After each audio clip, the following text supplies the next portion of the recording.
Today I'm going to be talking about pens. Pens come in many shapes and sizes and purposes and colors. Today's lesson is going to talk about the different shapes and sizes and purposes of those pens. When you are choosing a pen to draw with, you might have a choice of, not probably this many different kinds of pens. But there are some different qualities about pens that you want to think about before choosing ones to work with. Traditional ballpoint pens will write intermittently. That means to say that sometimes you'll have places where they kind of skip, and some places where the ink will roll out smooth and thick, and some places where it will roll out a little bit lighter. So ballpoint pens generally are not considered great art tools because they don't do a consistent quality job. They can do fine, but generally, if you're looking to make fine art, your ballpoint pen is not the one that you would like to choose. One that would be better are ones that are called gel roll pens, or other types of more liquid-based pens. They tend to have a finer tip, and the quality of the writing or of the line that comes out of the pen is a lot clearer. Many of them look very similar to ballpoint pens, but one difference that you'll notice is that they generally have caps rather than being able to go without the caps. And when you write with these pens, you'll notice that the line quality is very smooth and consistent and won't sort of break or stutter and stop. So it's important that you sort of play with the pens that you have available to you. If you're anything like most people, you probably have a little container of pens or pencils in your house, and you might have a few that you can choose from.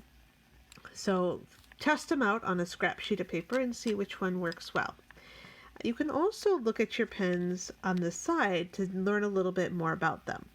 Did you know that your pens come in different sizes?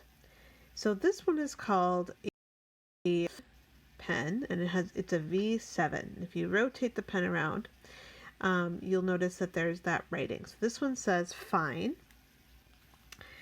And generally what manufacturers of pens mean by fine is that they mean they're pretty small tips, and they could do pretty fine lines.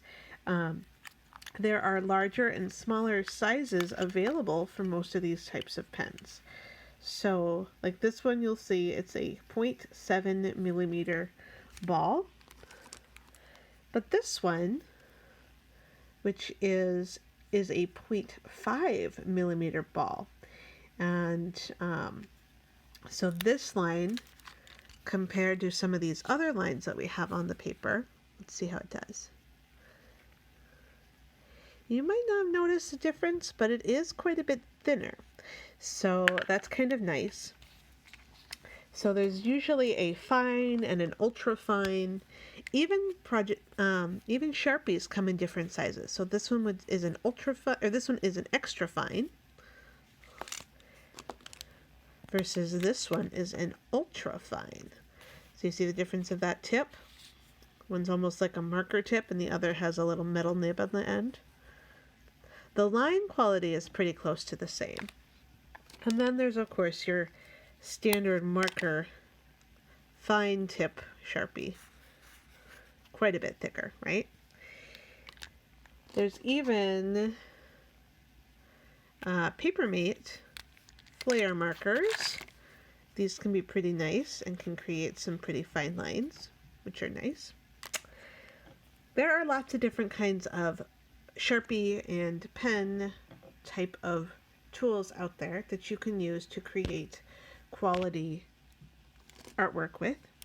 Do a little bit of experimenting and around and get some variety in the kinds of marks that you can get from the pens around your house, just to kind of see what you have available to you.